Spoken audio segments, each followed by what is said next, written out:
inbound mail in Facebook. And that really kind of made us regret that if I had known. So now all of you here, you all know the consequence of not starting your FYP early. So our advice is that yes, do try. The inertia is very high, I must admit. You may tend to slack off, especially in the holidays. But think of your future, think of your grades. Yeah, it's important.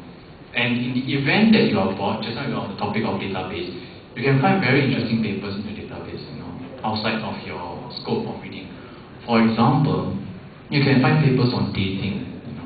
I mean, once I was too stressed out on zinc oxide, and I look out papers on dating, and very interesting results. They talk about, oh, it's recorded. Okay, never mind. I shall not talk too much. Can cut. Yeah, I didn't know about the dating, but probably some medical paper is psychological. Okay. I would say I'm a pretty bad example of FYP, although I say don't spend too much long hour. Every morning, I wake up 7 plus 8, 9 I'm in the lab. Then if there's any lesson, I will just go and attend the lesson. After lesson, I will just go back to the lab. Up until like 6, 7, 8. There's even cases where I'm in the lab until 1 AM. But I do stay in hall, so it's okay. To me, I don't feel that it's really it's tiring, but I don't really see it as a chore because I really take pride in my own project and I really want to see it through. I've been trying for very long and like just getting some results recently. And there's only 1 month left to my FYP report draft submission. But just a meeting last week and this whole 1 month is filled with experiments. So just balance your schoolwork. You still need to do your tutorials, you need to attend your lectures and stuff. It's still very important. But other than that, it's probably our final stretch. Just run through it, and after that, grad trip, enjoy. Yeah. But at night, I try not to do any work. When I'm back in hall, it's quite impossible to do work in hall. Yeah. Any other questions?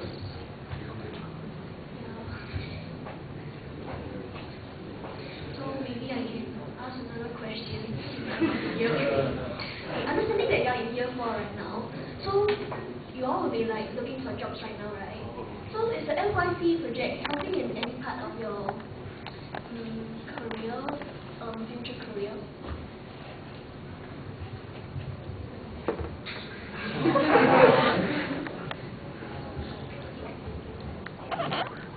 I would say my course on material science in general, not just FYP, has probably nothing to do with my future job. Yeah, because I already got a job is in Spring, Singapore, so it has nothing to do, not totally nothing to do, but not so much about material science. But during my IEA, because previously I was involved in Eureka project before my IEA, during my IEA, because I have prior experience in solar cells, dye-sensitized solar cells to be exact. And when I entered to Robert Bosch, my IA company, my supervisor actually saw that I was able to cope very well because the learning curve is totally another type of solar cells when I was working in Bosch. So the initial learning curve was very steep, and my supervisor actually saw that I could actually manage to pick up things much faster than the other interns, and I can handle the equipment and stuff quite well. So he actually offered me, he asked me whether I want to work at Robert Bosch after my undergraduate studies. But unfortunately, I've already got a job. Yeah, so I got turned him down. I thanked him and turned him down, and I really couldn't. Yeah. So it's definitely useful if you, I don't know, career fair. I didn't really go for career fair. I went career fair to say hi to Spring Singapore. That's all. So maybe they will share.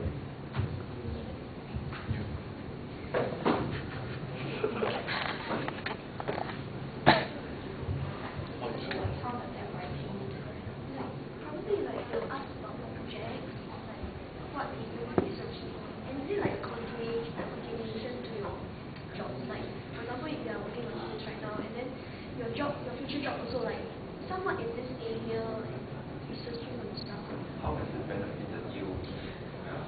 My FYP probably will have nothing to do with my future job. I haven't found a job yet.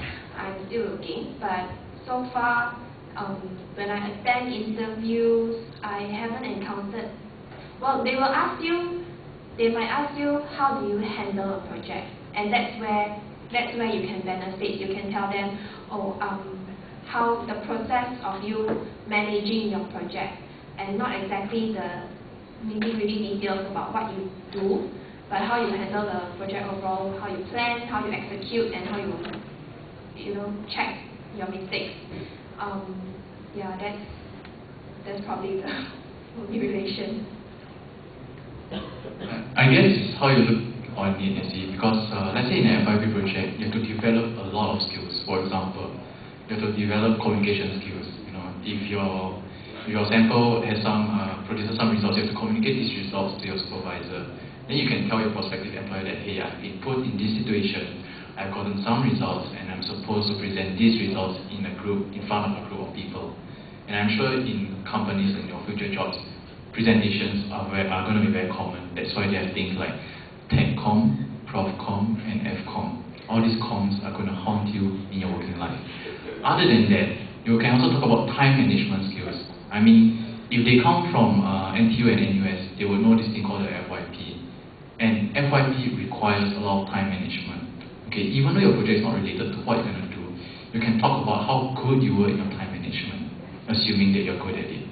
Then you can say that, okay, I juggled CCAs, I juggled this project which required maybe, 10, 20 hours per week. You can talk about how you balance it off by saying that you have a boyfriend or girlfriend at the same time, which is about 20 AUs. So you have so many things to handle. And yet you can do it all together. You can do all of them. And guess what? You got an A+ for your FYP. Now it speaks a lot to your employer. So even though it's not relevant, I guess it's how you package it. But for those who are going to the R&D industry, then it's even more beneficial. Especially if your FYP project is in line with what you plan to do. So, yep, that's my 2 cents worth. Okay, thank you. Well now, is there any questions from the floor? Okay, so Professor Jiang, is there anything that you'd like to add on? I think that's all. I must say the 3 of them contributed, especially when they shared. This is really first-hand experience. You don't hear much of this. There are not many opportunities to hear such good speakers, I must say. They are all very good students themselves. That is all. Thank you. I'd like to invite Professor Xiao to present to them tokens of appreciation.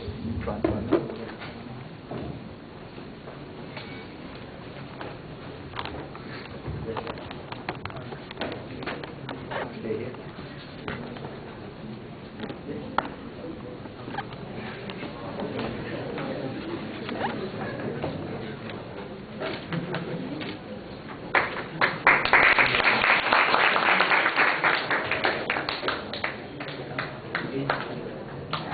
Thank you for answering all my questions and sharing your valuable experiences and personal advice. I hope that all the students here will find them very useful. I'd like to invite Mr. Hadianti Tanjono, our Welfare and Academic Officer of MSE Club, to present a token of appreciation to Professor Xiao. Thank you very much.